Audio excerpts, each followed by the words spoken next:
klik video ini, kemungkinan lo adalah tipe orang yang mungkin susah banget untuk lepas dari HP.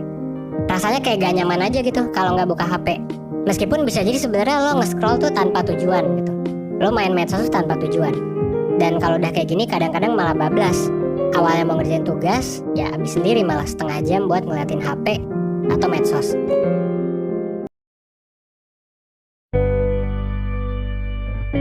Sebuah riset yang dilakuin oleh lembaga riset di Scout pada tahun 2016 itu nunjukin kalau sebagian besar orang itu nyentuh layar HP-nya sebanyak 2.617 kali sehari dan 5.400 kali buat mereka yang memang tergolong sering menggunakan HP.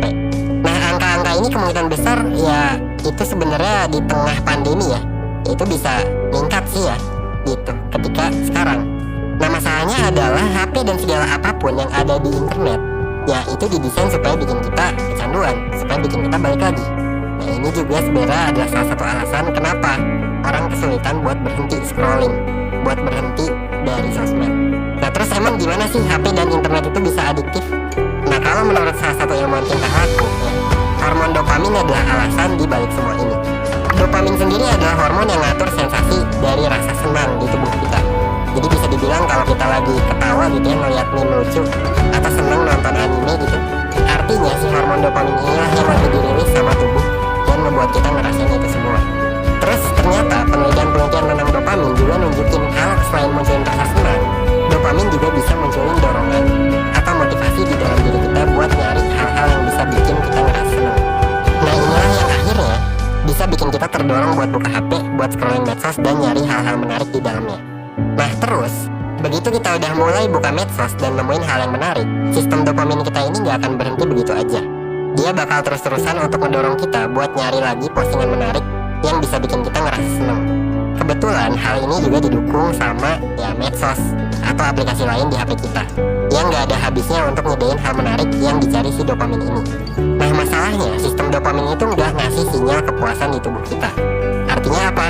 Meskipun kita udah nemuin banyak postingan seru, kita nggak bakal pernah ngerasa puas dan nggak tahu juga apa yang bisa bikin kita puas. That's why meskipun udah nonton 10 video lucu di TikTok, kemungkinan kita bakal terus-terusan cari video yang lebih lucu dan lebih menarik. Alih-alih kita berhenti dan balik ngerjain tugas gitu. Nah, inilah yang bisa bikin kita terus-terusan nge-scroll HP selama berjam-jam sampai akhirnya ngeganggu produktivitas atau bahkan kita kecanduan gitu melihat HP. Walaupun kedengarannya susah, tapi sebenarnya ada beberapa langkah praktis yang bisa lo lakuin buat keluar dari siklus ini. Sayangnya hal-hal ini mungkin ya belum pernah lo dengar atau masih sulit buat dilakuin karena ya nggak pernah kita pelajari kan di sekolah pun gitu. Tapi nggak apa-apa, gue bakal bahas beberapa tips di sini gitu. 1% sebagai life goal, kita pengen ngajarin lo berbagai hal penting dalam hidup yang belum diajarin di sekolah. Nah, apa yang bisa lo lakuin?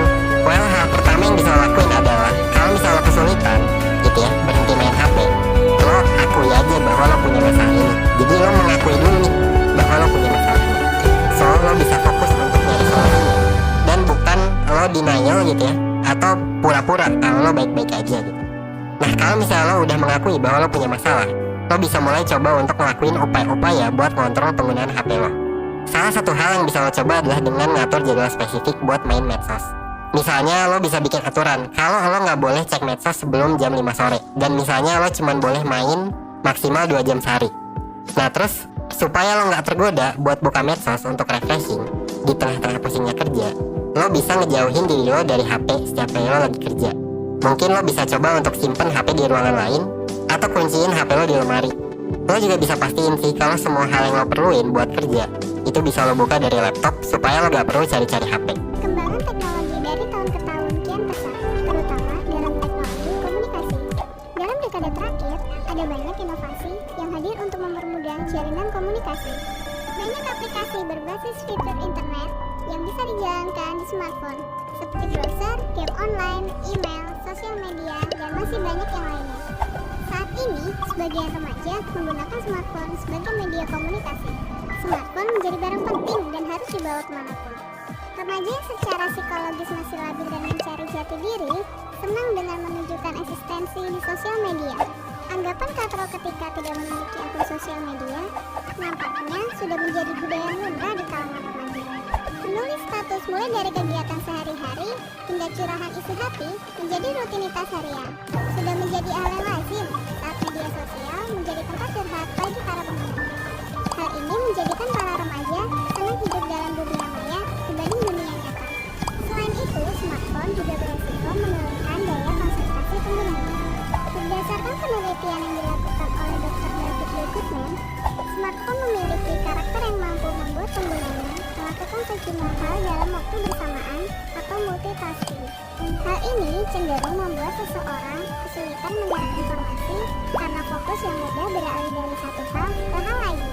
Pengurangan penggunaan aplikasi yang tidak penting juga menjadi salah satu alternatif yang baik.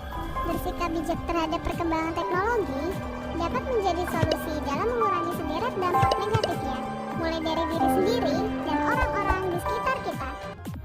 Nah, kali ini kita akan membahas tentang pengaruh perkembangan teknologi terhadap kehidupan sosial. Keberhasilan manusia menaklukkan alam adalah bukti nyata bahwa mereka telah mencapai tingkat kebudayaan yang lebih tinggi. Manusia pada dasarnya selalu melakukan adaptasi terhadap perubahan di sekelilingnya. Teknologi perkembangannya begitu cepat memiliki potensi yang dapat diinginkan untuk memperbaiki kehidupan manusia. Namun juga memiliki potensi negatif bila tidak memiliki sikap yang bijak dalam pemanfaatannya.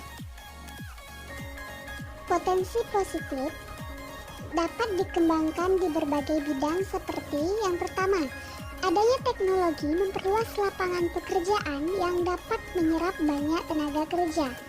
Yang kedua, pemerataan pembangunan hingga ke pelosok desa. Yang ketiga, persebaran informasi cepat dan luas seperti penggunaan satelit dan internet. Dan yang terakhir, teknologi mendukung dan mempermudah penelitian berbagai bidang. Potensi negatif teknologi terhadap kehidupan masyarakat diantaranya, masyarakat Indonesia kecenderungan dalam menanggapi teknologi dengan cara meniru tanpa syarat pengaruh budaya asing. Biasanya seperti gaya hidup bebas, narkoba, dan lain sebagainya. Yang kedua yaitu ketidakadilan di bidang ekonomi membuat masyarakat miskin menjadi semakin miskin dan akhirnya menimbulkan konflik. Yang ketiga yaitu pembangunan di segala bidang kehidupan semakin modern, menimbulkan nilai-nilai tradisi yang sudah ada sejak dahulu menjadi memudar. Dan yang terakhir yaitu menimbulkan ketergantungan terhadap teknologi dalam berbagai hal.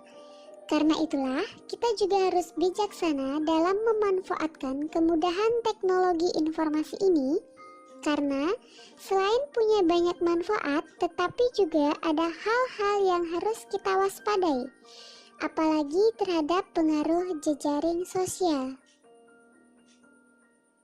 Pengaruh perkembangan teknologi ada 4 bidang yaitu bidang kesehatan,